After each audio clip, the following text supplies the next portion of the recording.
पूजा Paul पहले अपने परिवार और अपनी सुरक्षा की बात करती थी। मैं आपका ध्यान, माननीय अधिष्ठाता महोदय जी, मैं आपका ध्यान अपने तरफ ले आना चाहती हूँ। मैंने अपना पति खोया है, जो इस सदन के माननीय सदस्य थे। ये बात किसी से छिपी नहीं है। पूरा सदन जानता है कि उनकी हत्या कैसे हुई थी और किन लोगों ने की थी। मैं धन्यवाद देना चाहती हूँ माननीय मुख्यमंत्री जी को, जिन्होंने मेरे छुपे हुए उन आंसुओं को देखने का काम किया जो वर्षों में किसी ने देखने का काम नहीं किया। मेरा दुख, मेरा तकलीफ माननीय मुख्यमंत्री जी ने देखने का काम किया और सही मायने में मुझे न्याय दिलाने का और देने का काम किया। माननीय अधिष्ठाता महोदय जी, मुझ जैसे पता नहीं कितने प्रयागराज में पीड़ित परिवार को माननीय मुख्यमंत्री जी ने ऐसे अपराधियों को दंड दे करके उनको न्याय दिलाने का काम किया है। और कल शायद मेरी प्रयागराज की जनता मुझे सुनेगी तो वो लोग भी माननीय मुख्यमंत्री जी को धन्यवाद देने का काम करेंगे पुनः दोबारा।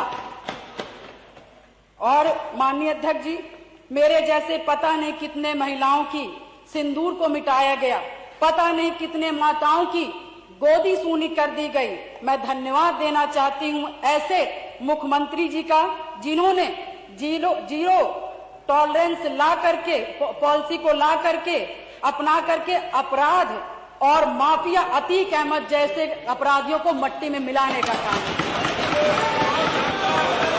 आज प्रयागराज, अधिष्ठाता महोदय जी, आज प्रयागराज ही नहीं अपितु पूरा उत्तर प्रदेश की जनता आज माननीय मुख्यमंत्री जी के तरफ विश्वास की नजर से देखता है कि कोई भी प्रदेश का कोई भी माफिया या भू माफिया हमारे भाई की तरफ, हमारी महिलाओं की तरफ, हमारी बहनों की तरफ बुरी नजर से उठा के देखने का काम करेगा तो उस हर अपराधी को मिट्टी में मिलाने का काम किया जाए। और माननीय अधिष्ठाता महोदय जी, मैं ये कहना चाहूंगी कि कोई जिसकी सबसे बड़ी बात, क्योंकि जो करके दिखा दे उसी पर विश्वास किया जाता है। मैं भी 3 बार इस सदन की विधायक रही हूँ, बहुत छोटी उम्र से रही हूँ। सबकी विश्वास और सबकी आस से मैं यहाँ पर आई हूँ। उसी आशा और विश्वास को जब भी मुझे किसी ने दिलाया है तो मैं उसके साथ खड़ी रही हूँ।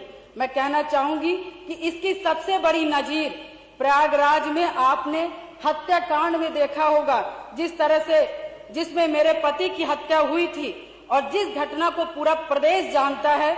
मैं माननीय मुख्यमंत्री जी के आने के बाद मुझे न्याय मिला। मेरे पति के हत्यारे अतीक अहमद को माननीय मुख्यमंत्री जी ने मिट्टी में मिलाने का काम किया। मैं उनके इस जीरो टॉलरेंस की पॉलिसी का समर्थन करती हूँ और मुझे लगता है कि इस बात को मैं नहीं कहना चाहती थी, क्योंकि मैंने आज तक चाहे सदन हो, चाहे सड़क हो और चाहे मेरा घर हो, चाहे परिवार हो, मैं विधायक बनी, मगर मैंने बहुत ही शालीनता से अपना परिवार, अपना समाज और सदन की मैंने हमेशा गरिमा बनाए रखी। मैंने कभी भी किसी का अपमान नहीं किया।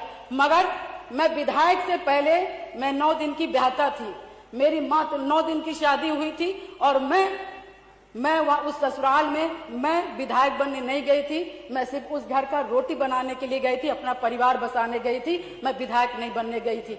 मगर जब मेरे साथ घटना हुआ तो मैंने न्याय के लिए अपना आवाज खोला, अपने अधिकारों को मांगने का काम किया और जो कि मुझे जिस तरह से मुझे सही लगा, मैंने कभी जनता को अपना परिवार समझा, कभी आप सभी माननीय सदस्य को अपना भाई बंधु समझा और आप ही लोग से, सभी लोग से मुझे ताकत मिली।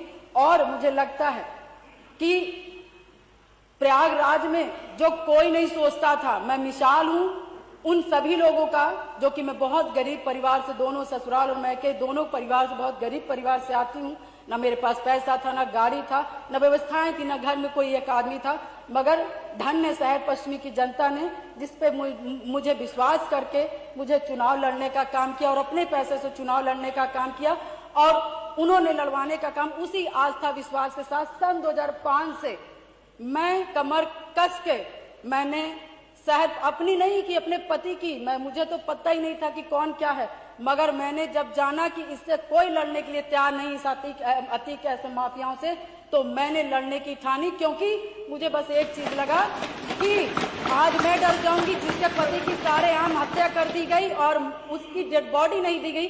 ऐसे पता नहीं कैसे नॉर्मल इंसान जो छोटे छोटे समाज के लोग होंगे, पता नहीं हजार राजू पाल जी की हत्याएं हो जाएंगी और हम जैसी लड़कियां गूंगी बहरी घर में बैठ जाएंगी। अधिष्ठाता महोदय, मैंने उनकी आवाज मैं सुन करके, और मैं अपने लिए लड़ाई नहीं की, पूरे शहर पश्चिमी और पूरे प्रयागराज और पूरे उत्तर प्रदेश की जनता के लिए लड़ने का काम की। और शायद मेरे आराध्य शिव जी को तरस आया होगा जिन्होंने इस तरह की सरकार बनाई और हमारे जो सबको बोलना है जी को मानने वाले हैं, भगवान जी हनुमान जी को मानने वाले हैं, ऐसे मुखिया उत्तर प्रदेश के सरकार के मुख्यमंत्री बने। और शायद मेरी दम घुट रही थी और शायद मुझे दिक्कत हो रही थी और शायद मैं लड़ते लड़ते कहीं ना कहीं अंदर से टूट रही थी, शरीर कमजोर हो रही थी, परेशान हो रही थी। ईश्वर को भी तरस आया और महाराज जी को भी तरस आया और मुझ जैसी महिला को न्याय दिलाने का काम किया, उत्तर प्रदेश की जनता को, मुझ जैसी महिलाओं को न्याय दिलाने का काम किया। अब आप समाप्त कर दें। धन्यवाद।